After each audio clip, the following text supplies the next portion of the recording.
یہ ایک بہت بنیادی مسئلہ ہے، ہمارے بزرگ نے جو سوال کیا ہے یہ بہت بنیادی مسئلہ ہے کہ موجودہ دور جو علوم و فنون کے پھیل جانے کا دور ہے، اور اس دور میں ہماری بچیاں اور خواتین بھی مختلف کالجز میں جا کر کے مختلف علوم حاصل کرتی ہیں۔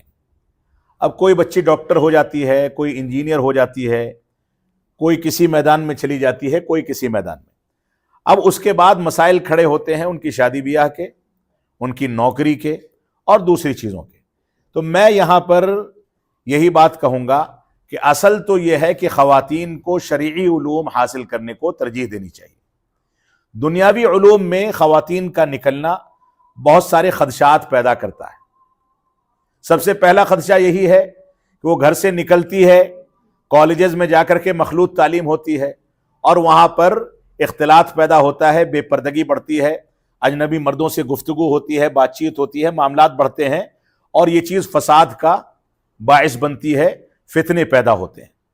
تو بنیادی طور سے ایک مسئلہ تو یہ ہے، لیکن مسلم قیادت کی یہ ذمہ داری ہے کہ ہر علاقے میں خواتین کے ساتھ خاص ایسے کالجز اور ایسے مدارس بنائے جائیں جس میں صرف خواتین پڑھیں اور خواتین پڑھائیں، تاکہ یہ بچیاں نکل کر کے اچھے علوم اور اچھے فنون حاصل کر سکیں، اور علوم و فنون جب وہ حاصل کریں گی تو ساتھ میں اس بات کا اہتمام کیا جائے کہ ان کو دینی تربیت بھی دی جائے، شرعی علوم کے کچھ مادے اس میں رکھے جائیں۔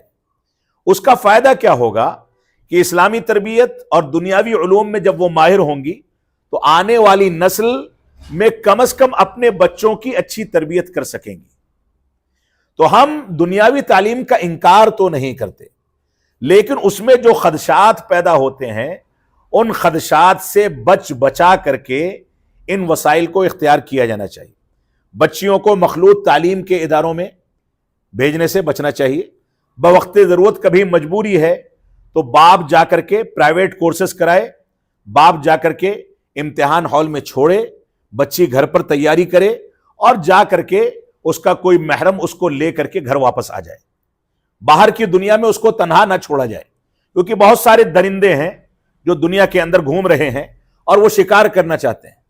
لہذا یہ موجودہ دور کے حساس مسائل میں سے ہے کہ خواتین کو دنیاوی علوم کے لیے جہاں مجبور ہونا پڑتا ہے، مسلم قیادت کی ذمہ داری ہے کہ ان کے لیے بندوبست کیا جائے۔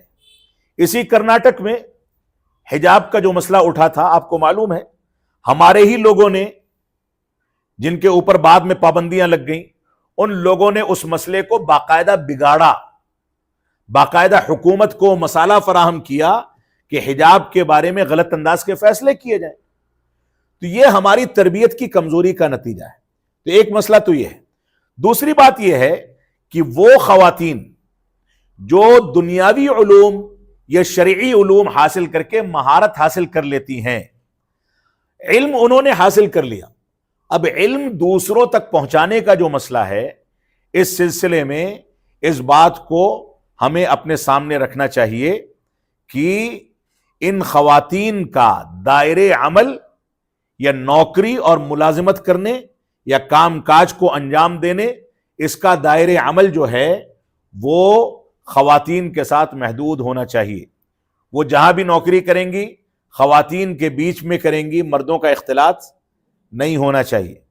تو ان کے لیے جب مخصوص ادارے کھولے جائیں تو مخصوص سینٹرز بھی کھولے جائیں جہاں صرف خواتین کام کریں اور ان کے محارم ان کو چھوڑیں اور لے کر کے آئیں اور شرعی حدود میں رہ کر کے ان ساری کی ساری چیزوں کو انجام دیا جائے۔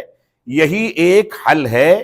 ہندوستان جو کہ سیکولر ملک ہے، یہاں پر ہر قسم کے رواج کو بڑھاوا ملتا ہے، ہر قسم کے فتنے کو کفالت کرنے والے افراد مل جاتے ہیں، تو ایسی جگہوں پر ہماری خواتین کے لیے آزمائش اور امتحان بہت زیادہ سخت ہے۔ ان کو اپنے آپ کو شرعی حدود میں رکھتے ہوئے دنیاوی علوم بھی حاصل کرنے ہیں اور شرعی علوم بھی حاصل کرنے ہیں۔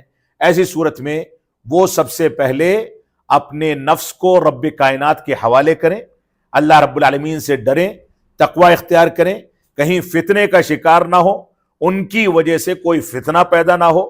ان چیزوں کا خیال کرتے ہوئے وہ پھونک پھونک کر کے قدم رکھیں اور ہمارے قائدین ان کے لیے ماحول مرتب کریں، ادارے قائم کریں، یہ ان کی ذمہ داری ہے۔ اللہ رب العالمین ہم کو ان باتوں کی توفیق عطا فرمائے۔ اس میں ایک نقطہ یہ آیا تھا سائل کی جانب سے کہ یہ بچیاں جب پڑھ لیتی ہیں تو غیر مسلموں سے شادیوں پر مجبور ہو جاتی ہیں۔ تو یہاں کوئی مجبوری نہیں ہے، غیر مسلموں سے شادیاں یہ مجبوری نہیں ہے۔ آپ کو عزت کے ساتھ 2 روٹی کھانی ہے تو ایک رکشہ چلانے والا اگر متقی اور پرہیزگار ہے، 2 پیسہ کماتا ہے، تو بحیثیت شوہر کے وہ سب سے قیمتی سرمایہ ہے۔ آپ کا دین باقی رہے یہ اصل بنیاد ہے، لہذا رشتہ داریاں کرنے میں دینداری کو جب ترجیح دی جائے گی تو انشاءاللہ یہ فساد پیدا نہیں ہوگا۔ ایک بات۔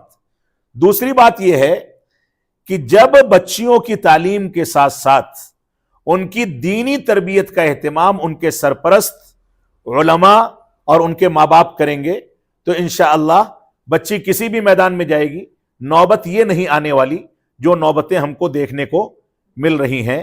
لہذا دینی تربیت کو پختگی کے ساتھ سامنے رکھا جائے، وہ دنیاوی تعلیم حاصل کریں یا دینی تعلیم، دونوں صورتوں میں وہ دینی تربیت کی محتاج ہیں۔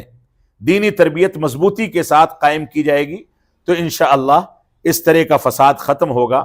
اللہ رب العالمین ہم کو اس بات کی توفیق عطا فرمائے۔